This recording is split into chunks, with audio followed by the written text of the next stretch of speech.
better fights to headline that card. I mean, obviously the return of Conor McGregor, one of the biggest superstars in the world, not just in MMA, but just in entertainment in general. And to have him back is just good business for the UFC. It's good business for fighters. I mean, obviously Poirier has shown his evolution as a fighter ever since moving up to lightweight again, and really showing that he's just got the durability and the toughness to maybe go in there and make this fight a lot different than the first time that they met. And Conor, I mean, I don't think I've ever seen him quite this focused and motivated and really checking all the boxes for this training camp, going kind of isolating himself in Portugal with his family, with his team, working with doctors and sports scientists to make sure that his cardio is on point. And Dustin, obviously at American Round, and we get to see a real dogfight between these two gentlemen because both their skill sets are just top of the world. So,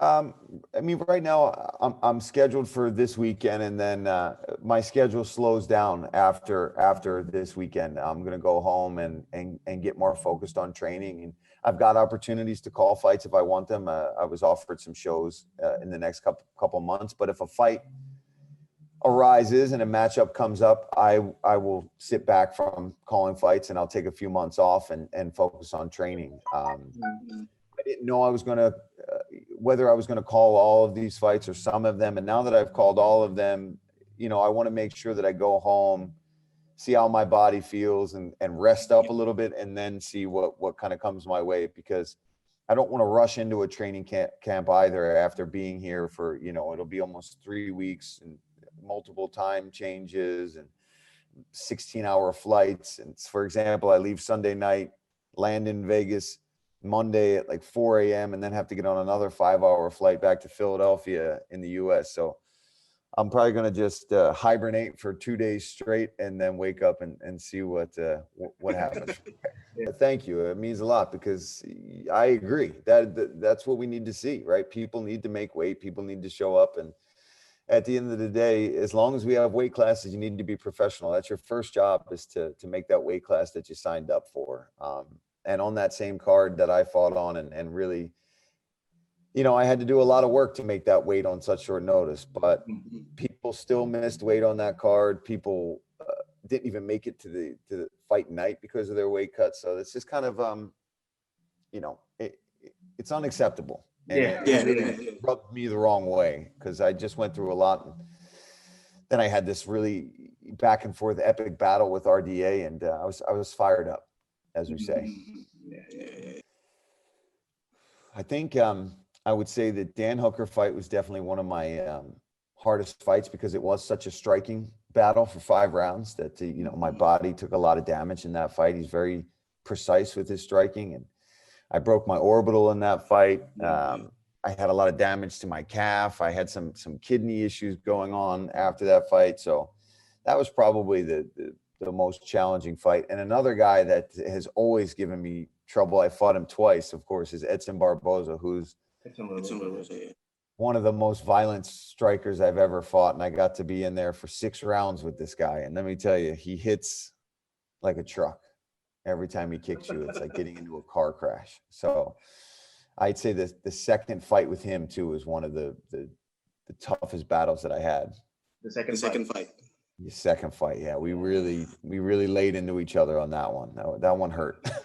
More power with it. That he's not lying when he says you fight me, it changed your life, right? I mean, yeah. He was saying that years ago. Now it's even truer. Now, I mean, he's the biggest star that MMA or fighting really has seen in forever. So him, if Khabib didn't retire, you'd always want to kind of test yourself against these top guys.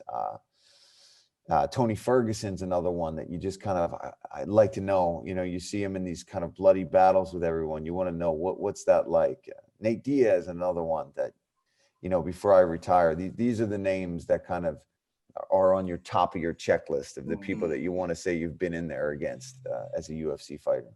You see this many fighters coming in.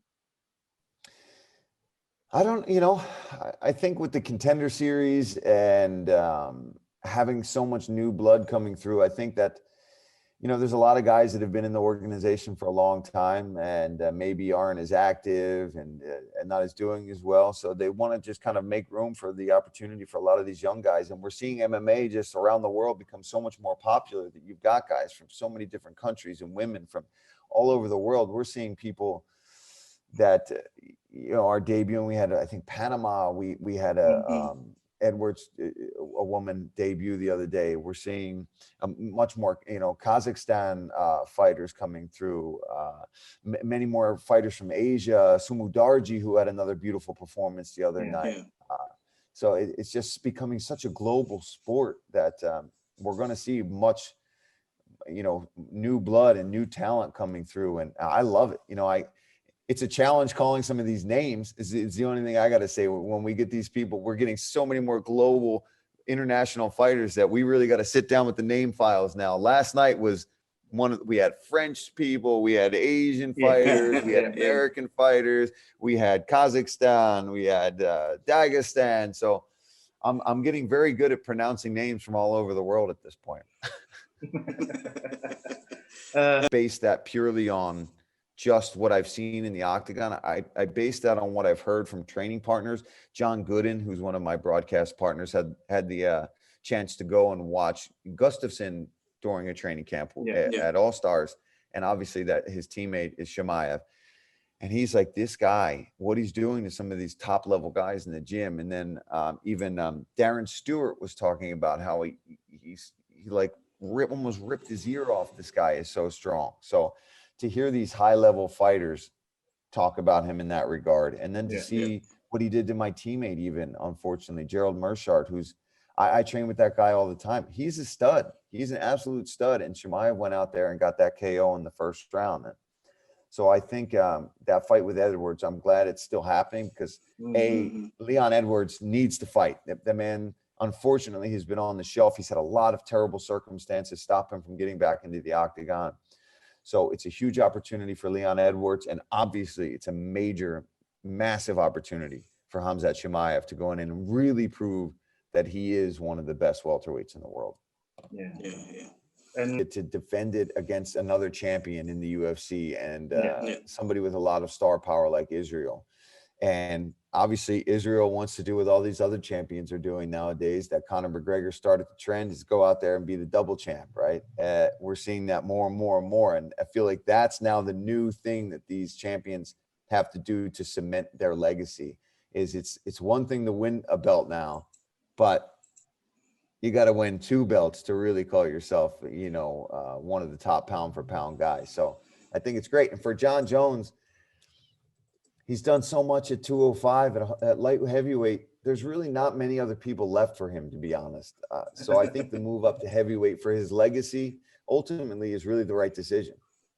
I think it does help you. And I'll give you a couple examples. So obviously you still got to get in there and fight, right? At the end of the day, you still got to train. You got to have the skills to be able to win and beat another high level opponent. But you're around the sport, you're around fight night, you see the show, you know the producers, you know how things work, you know when you're going to be there, you know what the walks to the cage look like. You get to sit on the outside and watch everybody do it time and time again. So I like to say it almost desensitizes you to that overwhelming nervous feeling, because it's another day at the office, right? Now you're just in the back going out and fighting. The fighting's always going to be nerve-wracking. It's always going to be a pressure cooker out there.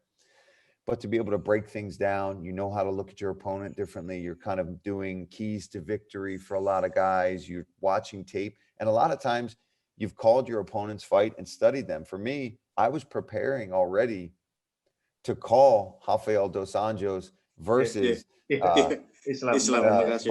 Yeah. So for me, it's like, oh, okay, well, I know what I thought he should do against this guy. Now, how do I translate that to me? So I do think it helps, but it definitely doesn't give us some kind of insane edge over everybody else. But it helps desensitize you and calm you down, because when you're in that octagon, you know everybody outside of that.